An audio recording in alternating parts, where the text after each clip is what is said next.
My name is Ted Kozak, and I'm the Second Chief Planner with Warren County Zoning Division. With me tonight is District 1 Commissioner Nicole Wilson for staff, Ann Gunter and Sheila Gonzalez. Zoning staff Nick Velovich and Janelle Garnett. This time I would like to introduce the Commissioner and get the ball rolling. Thank you. This is actually his show. I'm just here as your representative. This is a process, and we are just really grateful for the input we get from our residents.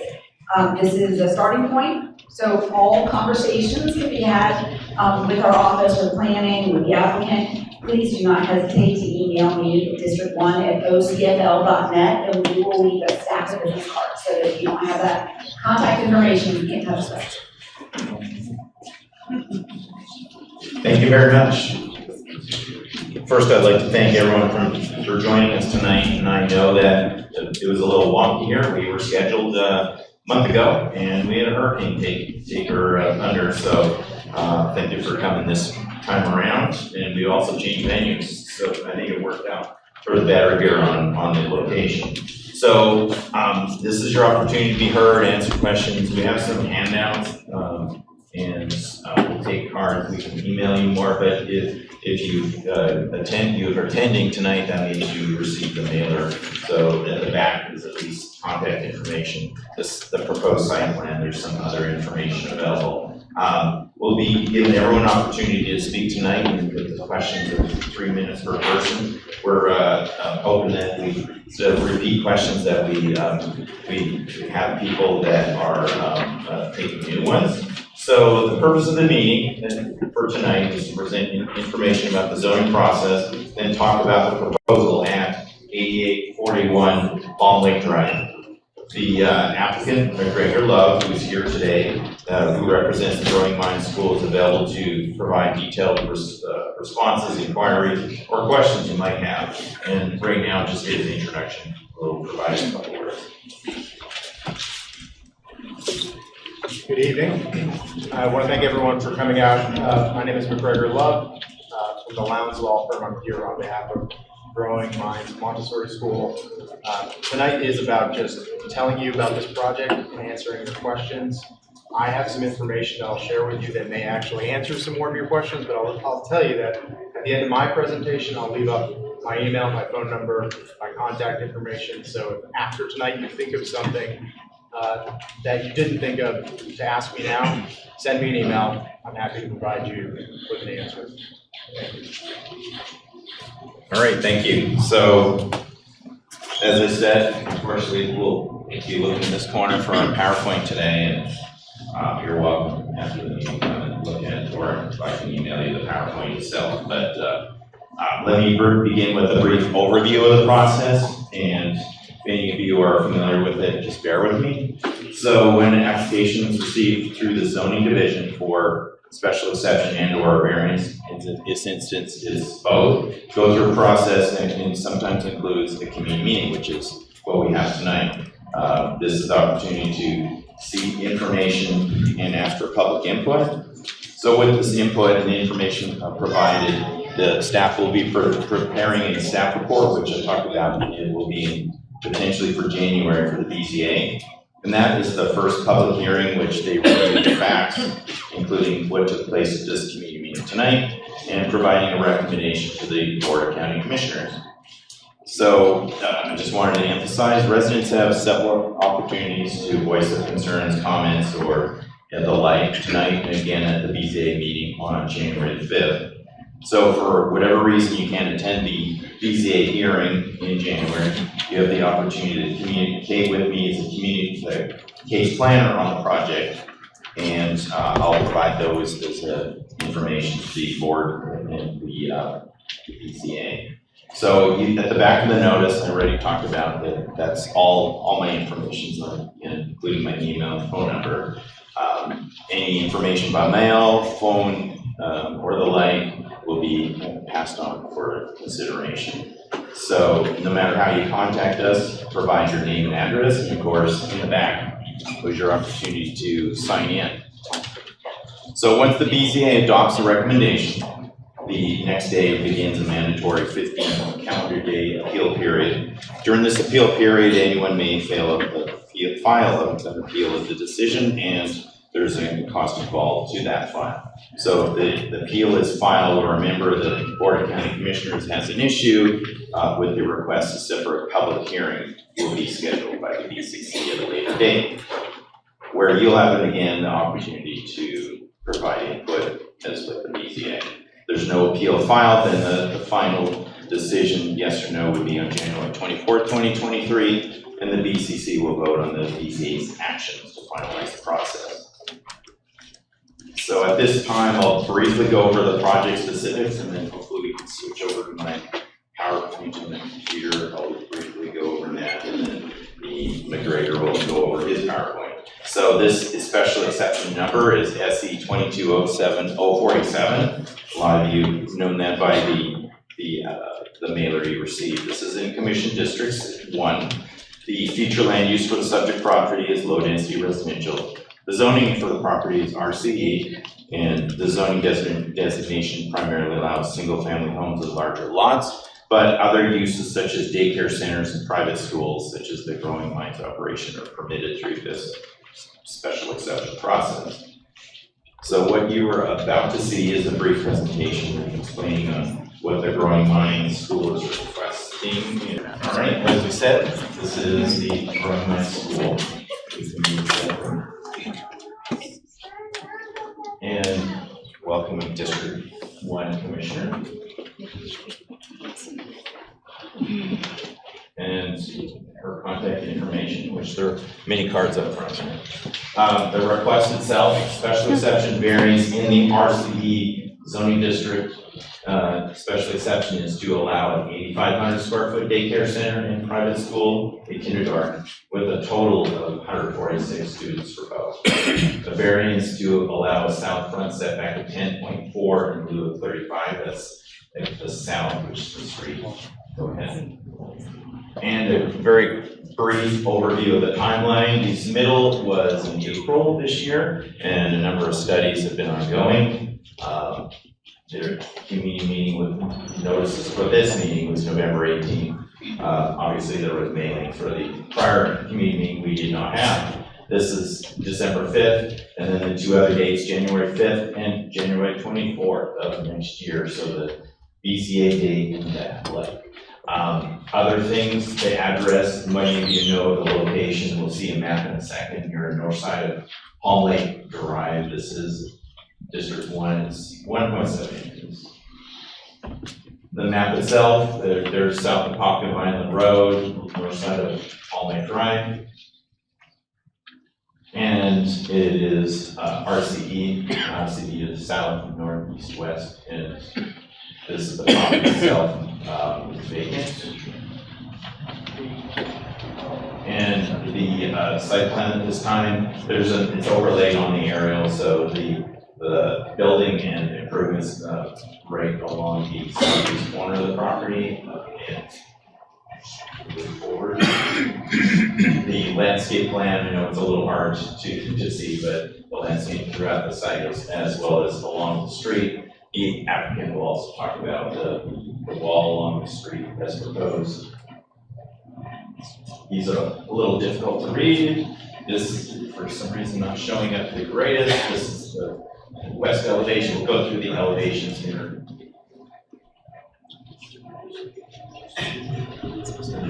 This is the floor plan, which indicates the number of rooms inside. This is a very quick snapshot of the front of the property, as you can see it from Palm Lake Drive. And then the background, the request I talked about, the maximum age of the children is, and the applicant will go into a little more detail, up to 6 years old, so I believe 9 months through 6 years old. Capacity of 146 total. 8 classrooms to be a new building and to be integrated with the site as required by the landscape code, trees and plantings along property lines. And I believe that's it. So that's the nutshell at this time. I will give the applicant a short second here to transition over.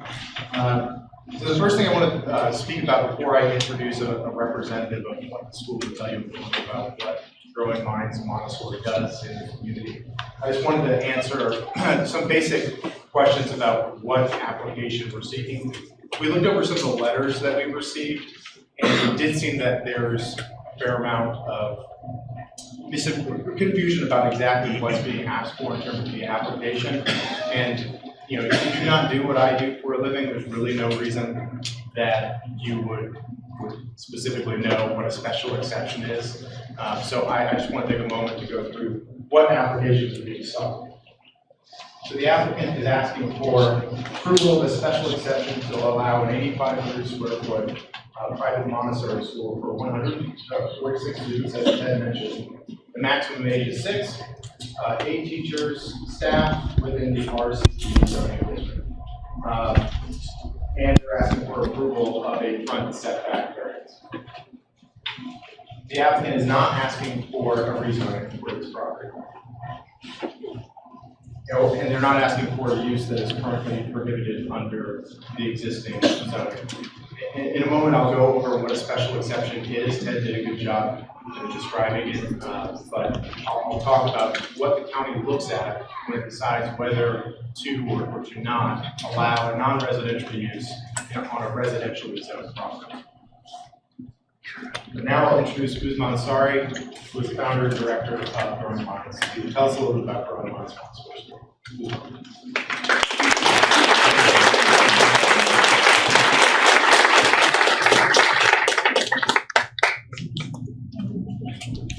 Good evening, everyone. I would like to take a moment to thank Honorable Commissioner Wilson, our respected residents of the Dr. Phillips community, and can you hear me now? And our wonderful GMMS families. Thank you so much for joining us here tonight. I'm Uz Montessori. I'm the director, owner of Growing Minds Montessori School. We started the school 22 years ago in this beautiful community, and Growing Minds has been a fundamental part of the Dr. Phillips community for decades. I'm a mother and Dr. Phillips resident for 25 years. I have raised 3 beautiful children in this community, and I can tell you that this is where we belong, and this is where we have lived all this time. As a parent, I was always, I wanted the best education and learning for my children. And I started volunteering in one of the Montessori schools where my oldest son was enrolled. And that's where I felt, with my vast experience in child psychology and early childhood development, I realized that his education and his learning had several gaps that were not being met. And that's when I felt that we need a comprehensive school. I had several other parents who shared the same concern, and they helped me, they supported me, and we all, worked together and to put together to create a comprehensive Montessori setting that caters to each child's individual needs. And some of those parents are still around, and they are joining me here today. They are the founders, and they were with me all this time, and I really appreciate you coming to us here today. The time from birth to 6 years of age is a very critical time in human development. We at Growing Minds, we have created a beautiful environment, keeping that in mind, and how important that time is for the children and for their growth. Our GMMS families, even our grandparents who are here today, they play a vital role. They work hand in hand with us, just making each school day very, very special for our children. And this does not stop at our school. This continues. It continues into the homes of the Dr. Phillips community. Through the solid educational foundation at GMMS, Our graduates are placed in exceptional programs such as gifted, honors, AP, and are accepted into Ivy Leagues at colleges and at Ivy League colleges and universities. Our alumni are successful professionals right now, all around the country. I will never forget a very special moment in 2002 when I first graduated class. My first class graduated in 2002, and one of our graduating students, they tested at a top-notch private school, and I received a phone call. I received a phone call from the administrator just inquiring about our program. And she asked me, she's like, "Listen, sorry, what type of a program do you have? This child is so well-rounded and so ready." And that's when I felt, this is what I need to carry on. I did the right thing for touching the lives of so many children in my care, and I need to continue with that. We are currently operating out of 2 locations, the ITV location and the preschool location. Our dream is to merge the 2 locations under one roof. We need a home. We need a home for our children. But our mission and our goal is always to keep our school small and beautiful, like it has been for decades.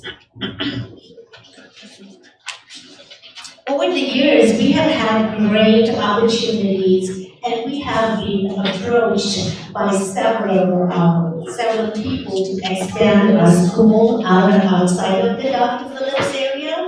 But the heart of our school is here. This is where our GMMS families have created strong bonds.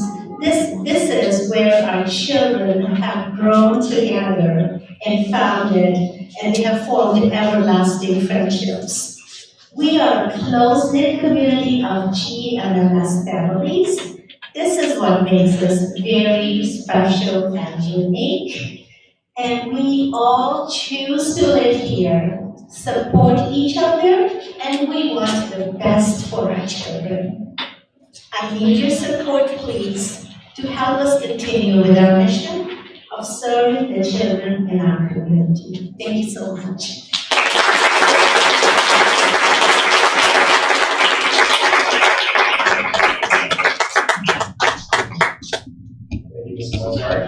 This is the video that I spoke of earlier. I do not know whether we will get audio. If we do not, we'll move on and make sure to get to the rest of the presentation. Good morning, my name is Bridget Johnson, and my husband and I live in Parkside. Our 3.5-year-old son, Caleb, has been going to Growing Minds Montessori for the last year. We live in the community, and when we moved in, when Caleb was 7 months old, the first thing that I did was start looking for a good school. There aren't any Montessori schools in the area. That was very important to me for him to have a Montessori education. Secondly, I was looking for a non-franchise school with a small class size, and I was also hopeful that we would have a multicultural type educational experience.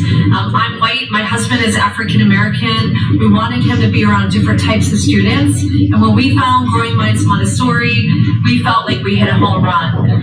Checked every box. Small class sizes, the school is under 100 students, the student-teacher ratio is incredible, the program is multicultural, the families are all passionately involved in the educational process with the school and their children. We have found such a big home with Growing Minds Montessori. Hi, my name is Nora, and I've been a part of the Growing Minds family for 8 years now with all 3 of my children. I cannot express to you all enough how important it is for us to keep this school in our neighborhood and our community.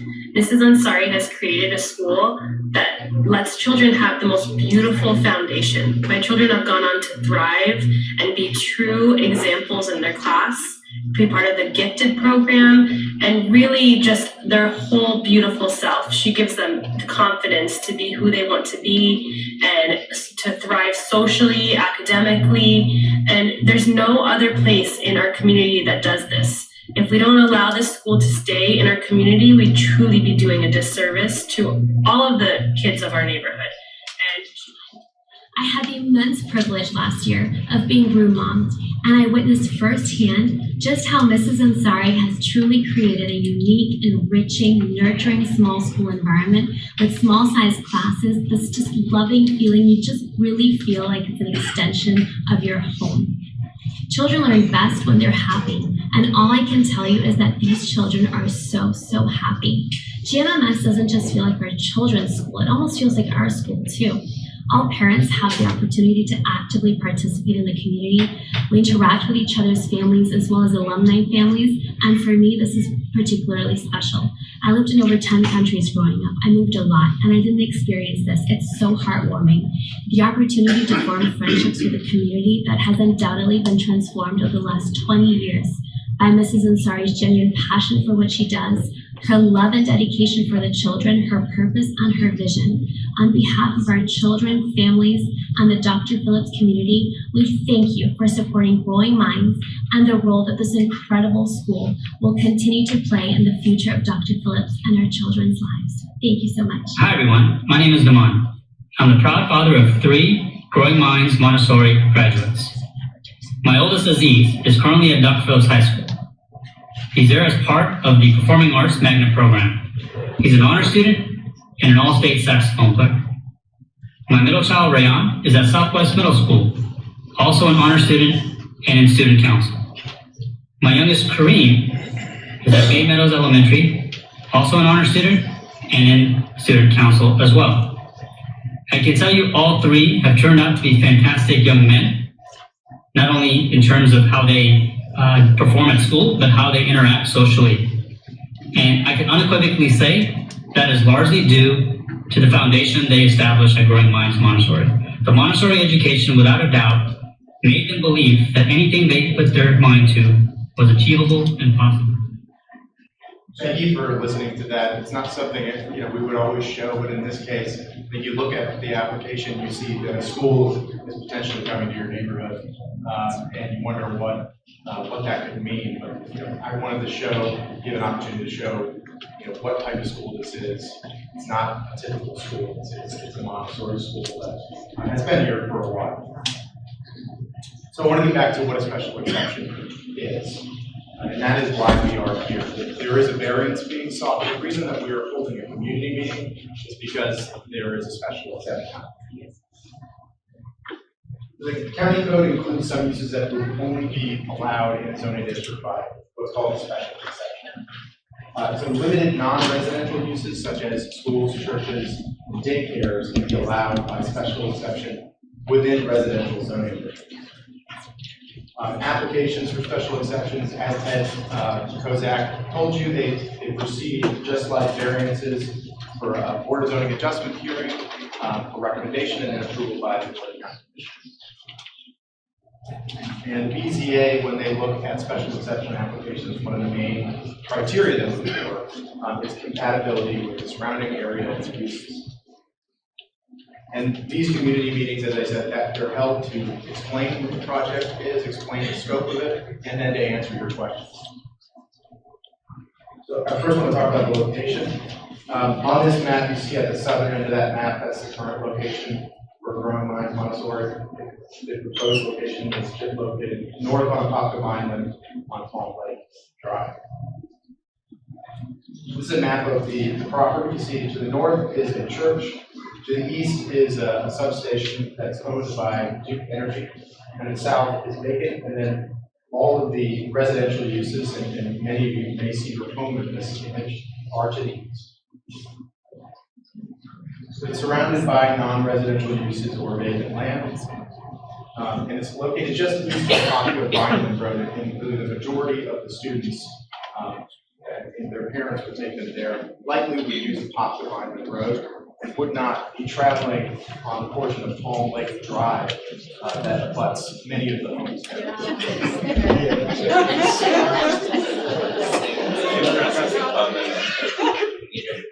I'm happy to answer questions I take on this later. So the proposed driveway is located approximately 270 feet west of the nearest single-family home.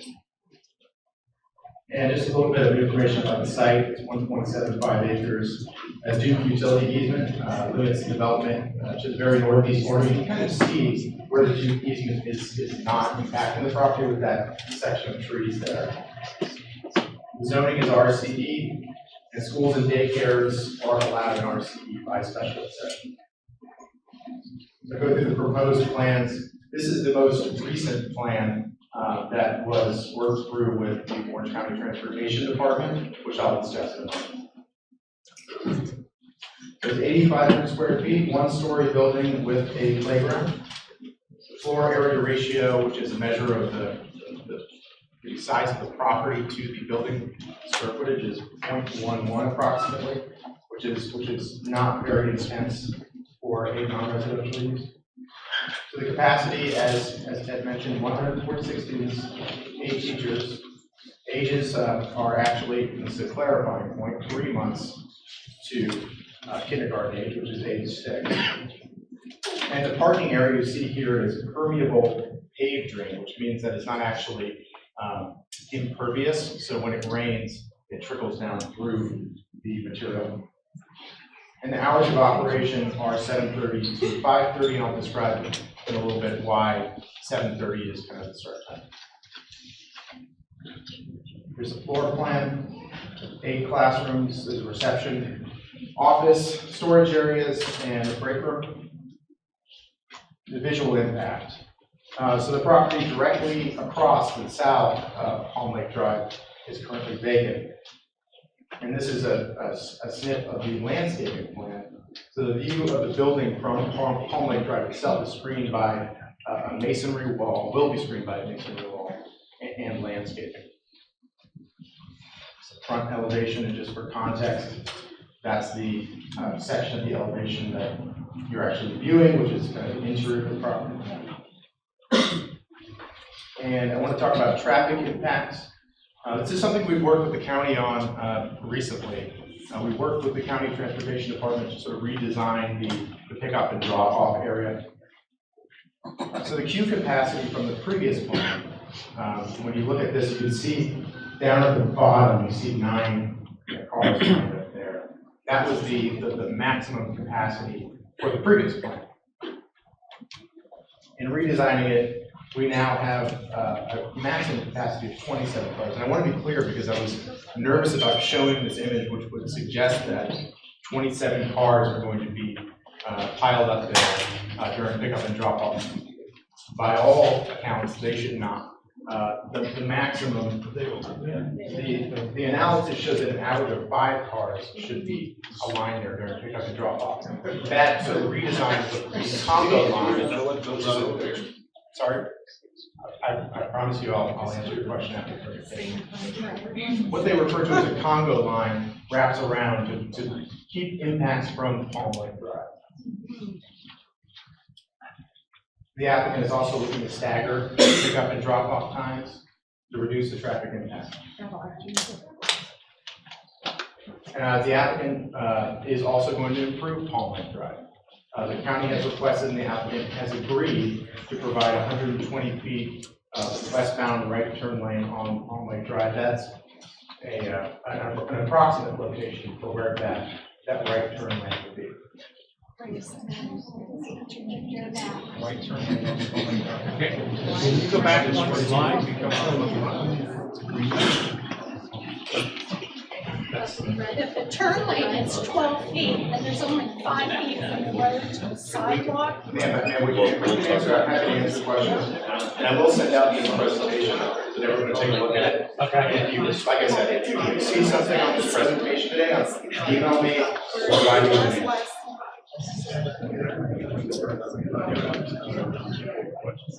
So I want to talk about if this is approved, what the impact will be, because this is where you live, this is where you work. I want to know kind of what would the impact be, what would the future look like. So it's not a rezoning. The development with a special exception is limited by the site plan itself. So what gets approved is exactly what can be developed. And if there's any effort to expand it at any point in the future, we would be right back here asking for special exceptions, application to get it approved, because it is limited by the site plan, but in the scope of the approval by. And in addition, the Duke easement we discussed in the beginning, from a practical private agreement perspective, development of the western portion of this property is severely limited by that easement, apart from sort of the protections provided by the land development. So that is my presentation. I tried to get through it quickly because I wanted, really this is about you asking questions and us getting answers. We have the team here, we have our engineer, we have our architect, we have folks that have much broader knowledge bases than I do about the technical aspects that are here to answer your questions as well. All right, well, I almost never get to sit that long during the meeting. That's all right. So we're going to give everyone an opportunity to speak here, and we're going to have people very hard-working, scribbling down every comment and question. We're going to do it in an orderly fashion, like take comments and questions, mark them down, and then we'll be doing that at the very end so that we're not jumping around like Donahue here. So what we're going to do is stand right here. We've tried every type of scenario, and what works is hopefully you're comfortable. I'll be standing here with the microphone, and we'll begin any types of questions or comments with the microphone. And Ted, we are recording this.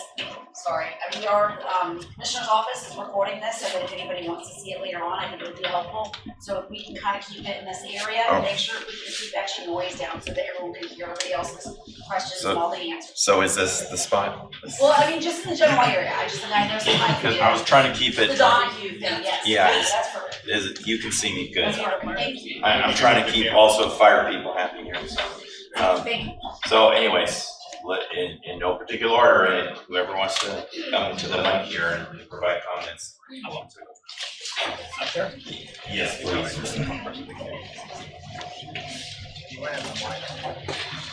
I think this is a perfect line here. My name is Chris Reeder, and I've lived on Palm Lake Circle for 31 years. I reviewed the 6 traffic studies in the Institute of Traffic Transportation Engineers Trip Generation Manual. And based on that, the average trip generation on that this development will generate are 679 trips a day. And also, it'll be 94 peak vehicle drop-off times. Which would leave, I based mine on 9 vehicles, but I guess it's been changed, so it's still going to leave about 50 vehicles on Palm Lake Drive. The other thing is that there is a building setback called the Lily Quintus Child Care Center Vehicle Impact Protection Ordinance, which states that a daycare center can't be within 125 feet of the right-of-way. The other thing is that Orange County has a school sites has a code, section 38, 1753, that says school sites should be discouraged being adjacent to overhead high voltage transmission lines unless classrooms and program play areas for elementary schools can be located not closer than 300 feet from the nearest transmission. And lastly, there is a criteria for special exception with 6 items for Orange County, and I can't see where this proposal meets any of those 6 items. All right.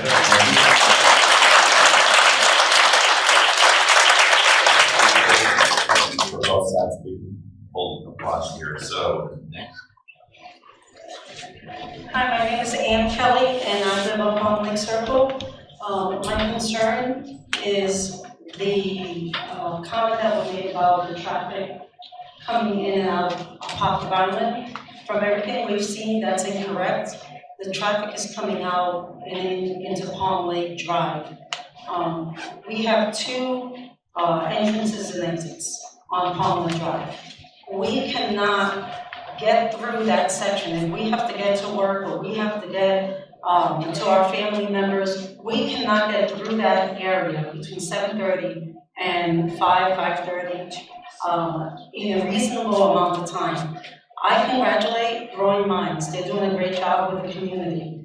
But that school needs to be in a location that's not going to affect the lives of all the adults that have worked so hard and become those same people that Growing Minds is trying to enhance the community with.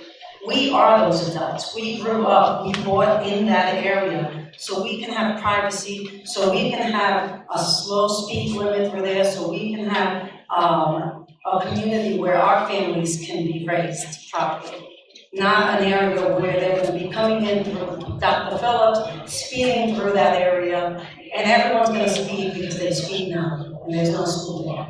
And they cut right through the community, people that don't live there, and it's not fair. Every single one of those houses is over $500,000. We paid a lot of money to live in that area, in particular, so that we don't have the communities that have commercial vehicles or commercial traffic or schools. I congratulate Growing Minds. I think you're doing a fabulous job.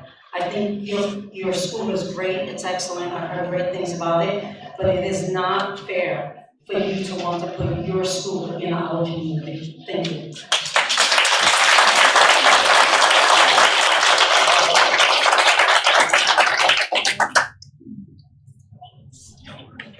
Hi, my name is Paul McGarrigle, and I've been a realtor in this area for 45 years. And I have several questions to our commissioner and to you, sir. The first is, you've presented tonight so far that it almost sounds like this is a fait accompli, that it's going to happen. And I don't think everybody in here realizes that this is not a done deal by any means, okay? I'd like you to explain the process without any kind of a, one-sided bias. Maybe Commissioner could do it.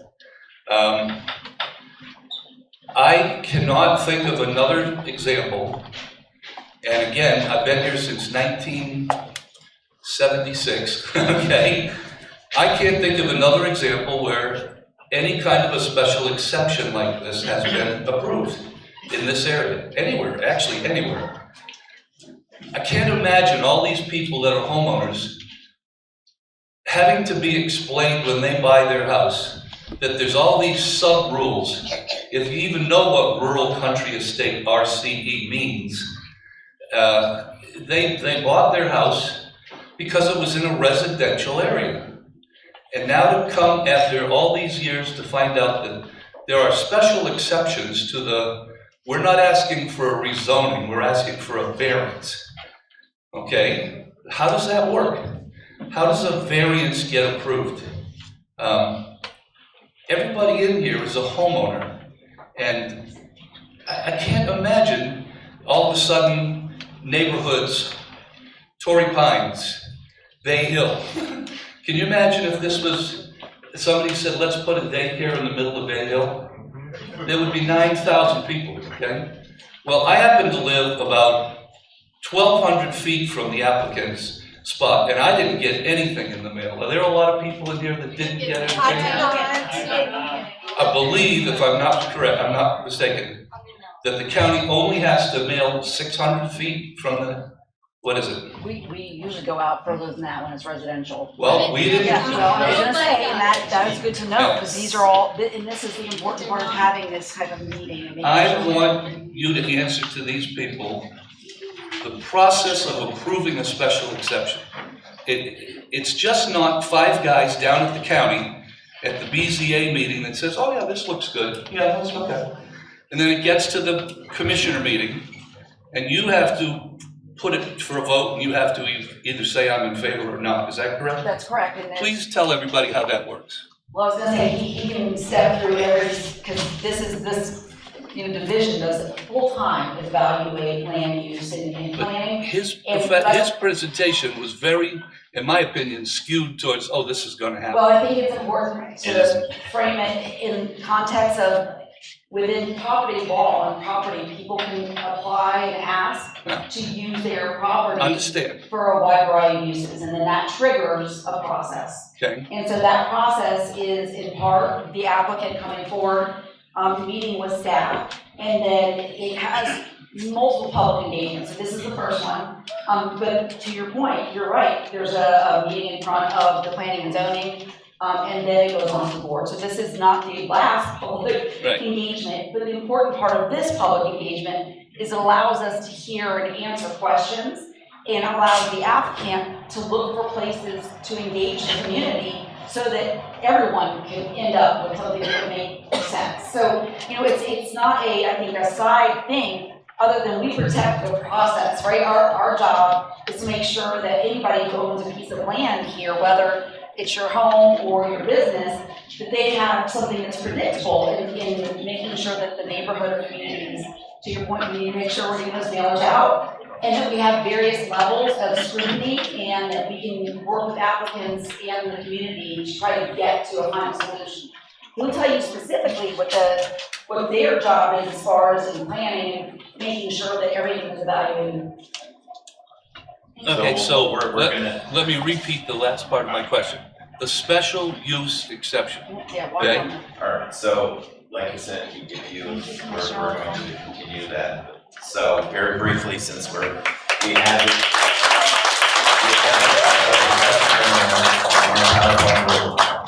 I tried extremely, as hard as possible, keeping it neutral. I think it was pretty neutral. It's the information provided by the applicant. So there's zero, any direction at this point. Their special exception is for the use. And for any variance, that's not a use, that's a request. And for this, it's a setback from the front street line. And the power lines presumably is what is pushing the building closer, and that's what the applicant has proposed. So there's criteria, we don't make things up. We have 6 criteria for each of those requests. So you have a special exception. There's slightly different than the variance special exception. It's neighborhood intrusion, it's architectural, it doesn't meet the landscape plan. Variance is more of a hardship. Are there any other ways to get what this building is trying to do without doing this variance, which is the 10.7, I believe I remember. So at every single community meeting I go to, the question is it a done deal? It's never a done deal. There are other, this is the process. And we also always talk about notification, and I don't have that number in front of me, but we certainly are go as far as possible, and we can go even farther, as much as 1,500 feet is the typical most we do for a residential. But we can have that discussion. This is the first step, and hopefully. We can include the entire subdivision for whatever the next hearing is. There isn't anything that prohibits that. I think it's just important that we're not wasting the resource. Those are resources, and we want to make sure that we're not wasting resources and giving that a typical circumference. Sorry. We can adjust the mailing, the notices. Obviously, you don't want to go way out on something because you feel like it's resources, utilized in order to send those type of things out. But it's really important that I also want to make sure that you all know that the county's role here obviously is assisting the applicant come forward with a plan. So if there was some perception that the applicant's presentation was the county's, that's not the case. Those are 2 different things. We are trying to help make sure we're facilitating the applicant's ability to communicate what their plans are for this piece of property. So just to make sure that you kind of understood those were different. Yes, I'd like to have something to say. And then, of course, everyone, we're going to continue. I speak very fully because I had an operation on my jaw. Sure. However, I've been a resident for Turnbull for 25 years. As a retired architect with 40 years career worldwide, that is a very uncompelling presentation, I have to say that at least. However, we have within this neighborhood probably 10 to 15 different schools. Not one of those schools has an off-site road up for cars to park the discharge. They can't pull up the street on the side of the street. They pull onto their own property. They park their car, let it out. They come back and park on their own property and pick the damn kid up. It should not be on a private street. It's a danger. Kids will be running around, drop open the door on the dry side.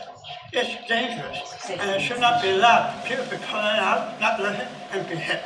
It hasn't been done in this community since I've been here 25 years. It should be done now.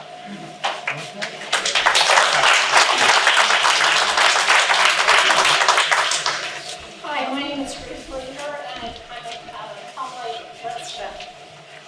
This is the third project that's been proposed for this site. Thanks.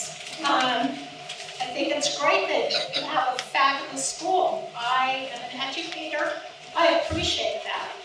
You're using up 100% of your buildable property on this site. You're asking for variances on 3 of the 4 sides of your property. You're asking for variances on the use of the property. I hope you find a property somewhere. I don't think this will be it. I'm hoping this won't be it. Because, like everybody else, I'm concerned about traffic, backup traffic, etc., and safety.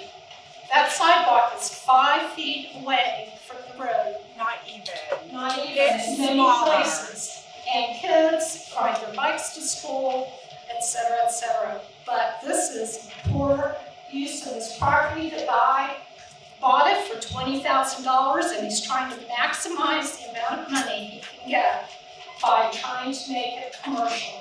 $20,000 will buy you a nice residential lot. Thank you.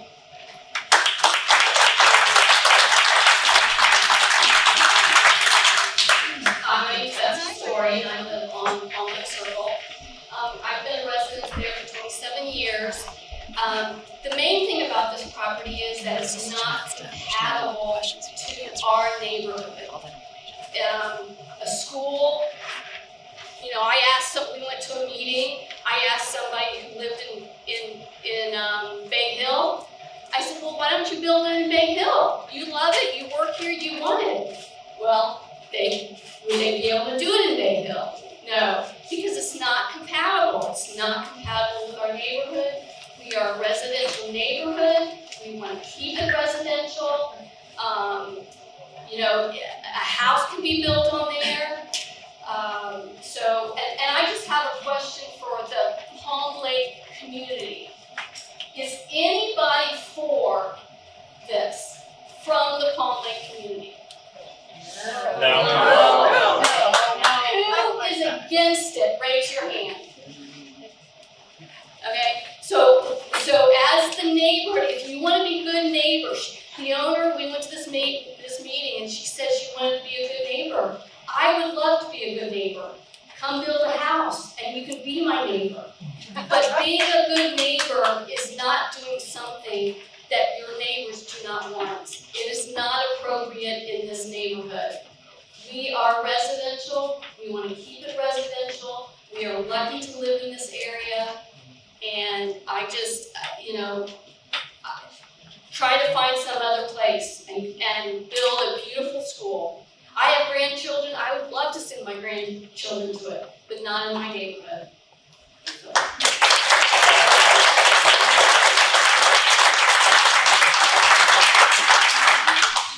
My name is Peter Garcia. I live here in Sun Lake area for more than 35 years. We raised 3 children, some grandchildren. I agree to this school. That's one of the best schools that you can find, private, okay? I'm all for it, but I think the location that you have chosen is not a good place. Everybody talk about the parking, the traffic, and all, that's 110% correct, okay? But one thing that they are trying to smoke screen in here on their picture, they don't even show it. There's the high power voltage line there. I will not put my grandkid or my daughter or anybody there because anytime you have a neighbor there, I was worried. I think we are giving these people a bad hope. That place has been available since I moved in here in 1985. Do you think if there will be a place that you can build in there but is safe and attractive, that place should have been filled long time ago. Think about it. You see the lines over there, any strong wind it can drop up, and who will be sacrificed? Our kids, your grandkids. Thank you.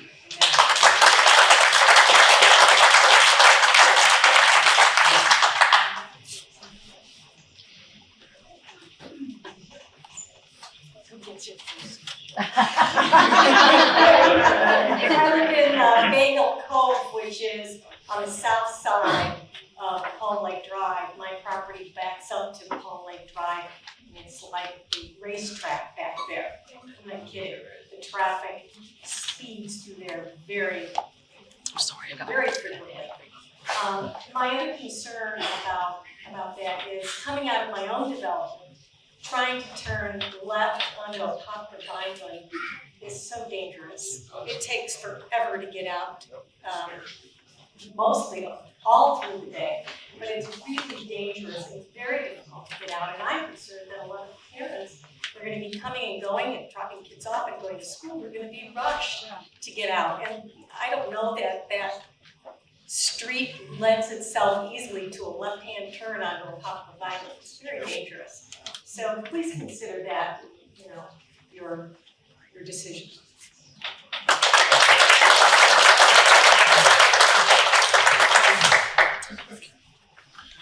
I'm Ned Timmer, and I'm representing 39 homes in Palm Lake. We're on Crestgate Circle, 39 homeowners. And we've heard all the safety issues. We've heard some items on the setbacks and the easements and the different things. One thing that I haven't heard tonight that I know you've heard in our community is property values. We're afraid that it's going to affect property values.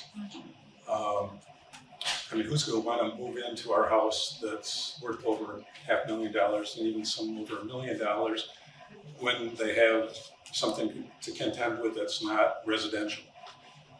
We also have the concerns of the quadrant that's on the south side of the street on Palm Lake Drive, because that is residential too. What's to keep that from being either sought for a variance or rezoned to be a commercial? And now we have a strip mall in there and causing a whole lot of issues that we aren't even thinking about yet. I think further down the road, what happens if the Montessori School gets where they outgrow that building? Now what happens to the building and who's going to buy that? A lot of things going on. Anyway, our neighborhood is putting together a petition that we're going to start to circulate. We think we're going to have an overwhelming amount of our 39 homeowners that are adamantly against this process as well and this project. And we'll stay tuned. Thank you.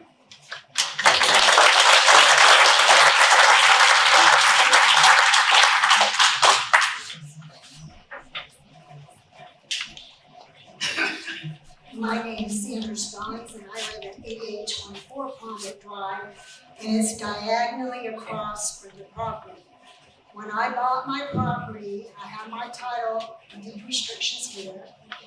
It says that the setback should be within 30 feet, front setback.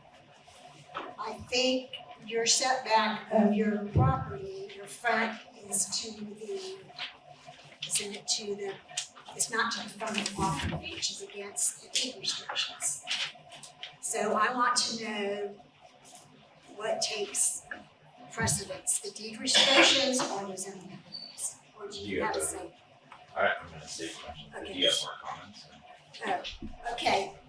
I don't think this building should be in a residential neighborhood. I don't know of any other residential neighborhood that has a parking lot across the street from home, or it'll be a lit parking lot. Plus, the building is facing not to the front of the property, but to the side of the property.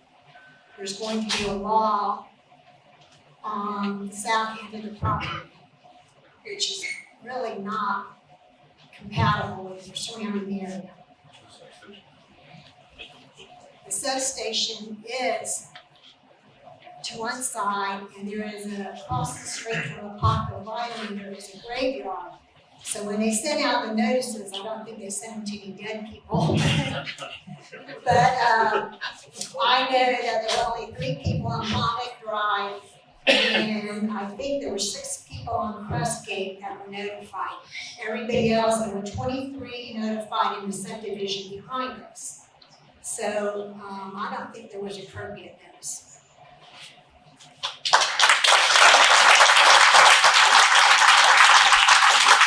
And again, I'll be answering the question at the end here. So,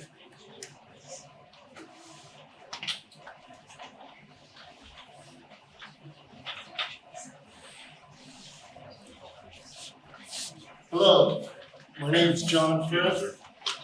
I have a consulting business, Frith and Associates. I'm a civil engineer. I do this for a living. And I oppose this project. The traffic studies that they've done, you can skew them. There's little tricks you can do. If you have students that are under 6 years old, technically you could have 1 car per student dropping that kid off, plus the employees. So you could have 150 cars, over 150 cars in the morning, over 150 cars in the afternoon picking people up. So you can have all the traffic studies you want, but that's a probability that could happen.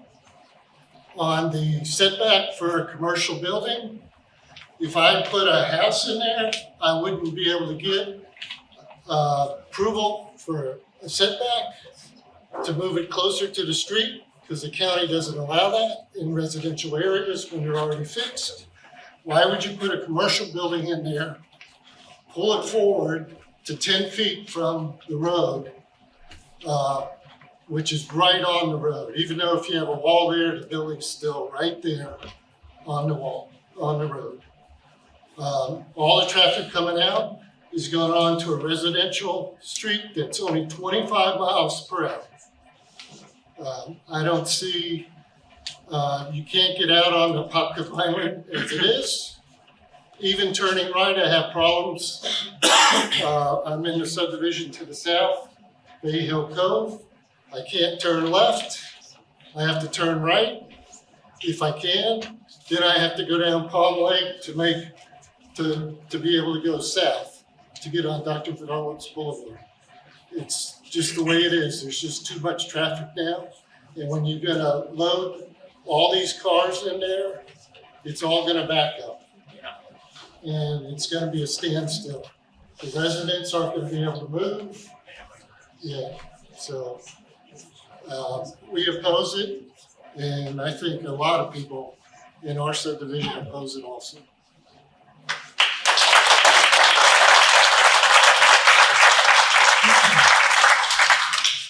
all right. So, we're gonna give rebuttal time here and give myself water here, but I'll answer the questions that the county should second. Just throughout the So this is the time where I'll rely on some of my team members to answer some of the more technical questions. I'm going to call on Robbie Moon, our engineer, to walk through some of the traffic questions that were raised.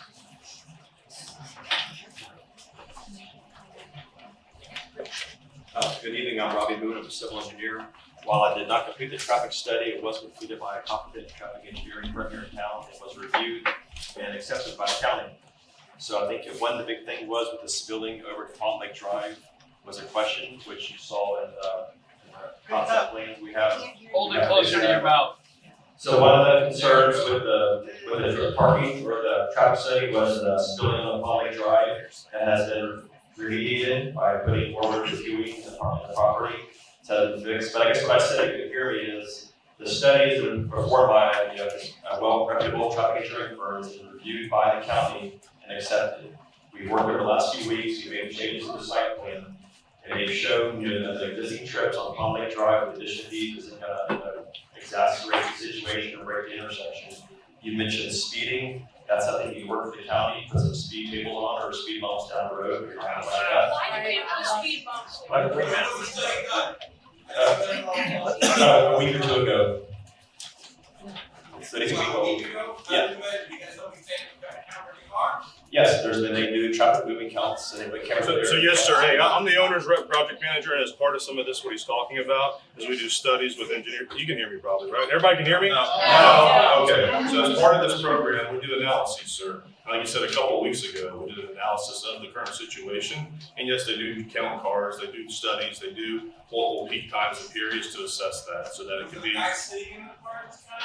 Yeah, probably an intern. I would say probably an intern's counting the cars, and then the engineer comes out and verifies it with them, and they do multiple days and multiple hours. I used to work with Disney. We do traffic studies all the time. You do there and you monitor, you use your watch, you do peak times a day like they talked about. Someone this evening actually spoke about from 7:30 a.m. until 5 p.m. it's going to be like Wall Street.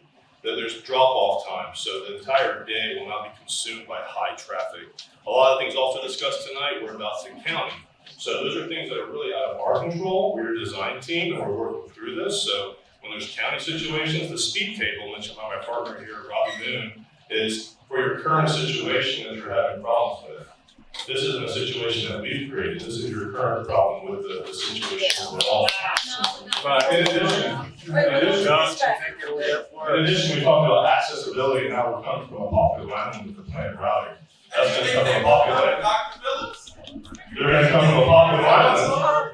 And look at the site right here. And they will be forced to drive from Dr. Phillips Boulevard and come through the site like that. And I hear you, and I hear all of you. Again, our challenge tonight is to address the transportation traffic concerns, and there were some other ideas about high voltage lines. But outside that, the rest of it is dealing with the county and some of their procedures and going through the process that was spoken this evening. Just want to back you up, teammates, so you can get some help because it looks like some folks are really hot on some questions this evening. So thank you.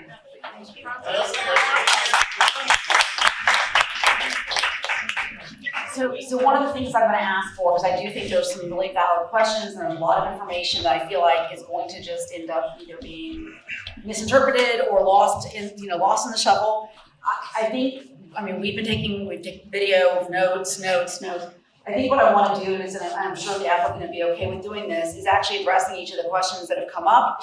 I think it's going to be a better thing to have a visual. I just want to clarify what he said that the county approved or the county verified, I think, the study. There's been no approval process. This is that process. So making sure that we're articulating and using those words specifically. One of the things that I think I'm hearing again and again is safety, traffic safety. I think what we can do is hopefully get those questions identified in a way that provides map arrows, right? So that we can see what that flow is from the applicant. Can I get a yes on that? So that we don't have to do the back and forth like this, because I don't know if it's productive and I'm not going to learn anything that way. I know the question. I want to see the answer and I want to see it in a demonstrable way and I want to see the data. And that way there's, we've all got the same facts and we can move from there and it goes on to the next part of the process. I hope that works for everybody. I think if there's a question that hasn't been asked tonight, it's not too late, right? So that's where that email thing comes in. I think that the issue right now is to try to make sure that the ones that we've got that sound like very sort of high need, safety, traffic, property value, compatibility, all those things. So I think having sort of the information and feedback, the applicant now understands the concerns of the community, and that's the value of these meetings. And I know that it's hard and frustrating, but I think that that's how we actually get a community that has things we need and things that we love, is by working together to hear those worries and then coming up with solutions. So, was there another question? Yeah, quick question. Because we gotta get out of here. So, OCPS will either lock us in or lock us out, and I want to be locked in. They talked about drop-off times and different times. That's how they skew the traffic report. Because they'll drop off at 7. Okay, so we can do this in a very organized way, though. I think, and I'm going to re-articulate, but I think the question is, we want to know specifically the studies that are being utilized to provide whatever the ingress and egress and drop off is. We want those in a way that we can share with the community. You can, yeah, absolutely, but I wanna make sure that for anybody who's not here, that we get the data, the information, so we can share it widely. I don't want there to be any misinformation or confusion as far as where that data came from. I'm all for data, and I like looking at numbers and the reality of situations, not making up data. So I've been a parent dropping off my son now for 2 years. I've never gotten stuck in a traffic line. I've never not been able to turn out of the school. We have specific times that we are able to drop off. I let you speak without interrupting, so let me speak. I am being honest. Okay, so when there are, again, traffic studies, I have a specific time when I'm able to drop off my son as to all the parents. Okay, so it alleviates that problem. All that information. Exactly. I think the important part of that is sharing all that information, right? So if there's plans for how to alleviate those concerns, whatever they are, there's information that we can share at this point right now. There's a lot of questions. And I think knowing those is gonna be helpful in taking steps forward. So I'm gonna hand this back, but I want you to know, I know there's still hands in the air, and I apologize, but we're gonna get locked out of here. This isn't the last one of these, and it doesn't prevent anybody from making phone calls to the applicant's representatives, or to my office. Can you post the traffic study on your CFL? We can get, yeah, we can get as much, yeah. Can you share it with the community? Yes. Yes, everything gets uploaded, and I know during the hurricane, there was some difficulty in retrieving that information, but the server is back working. It's the Orange County website. It's called Fast Track, and if you have trouble, we'll the best also way. share it. Yes, and please, the best way to contact me is through email, because and it gives you the opportunity to have your input uploaded, and not uploading all the comments as fast as I can.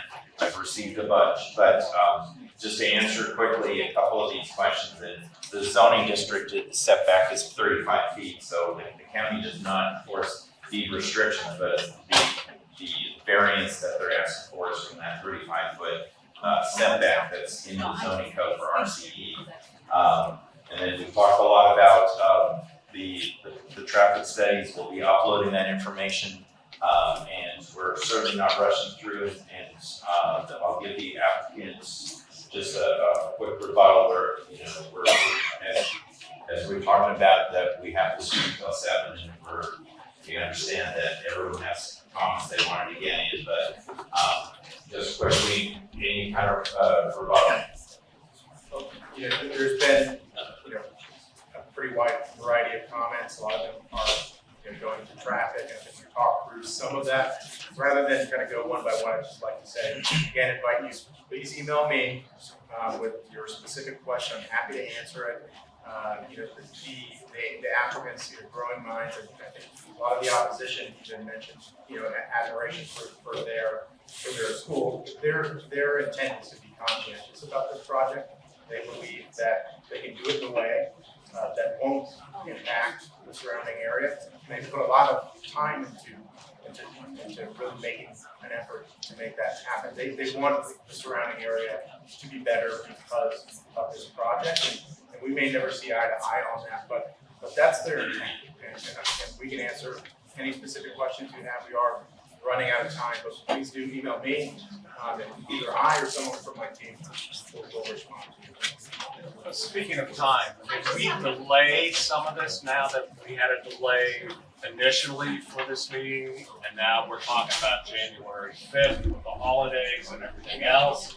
We're going to accept this, that's all, but that's why I was saying tentative, but right now, the hurricane, push things out. We're being cognizant of all that. And we didn't get notices, so it's new. And what we're trying to do is please let your neighbors know, we do as far out as we can, but then we sometimes get questions from people, why am I getting this mailer? Why are you sending this to me? So we're trying to balance both sides. So, and then I can't emphasize enough that we're thankful that you attended tonight and with the delays. Just one question.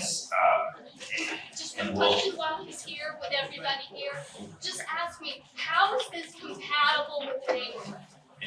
That's the simple question. How is it compatible with the neighborhood? I think, That's not compatible. That's not the neighborhood. Does anybody that lives on Palm Lake have it?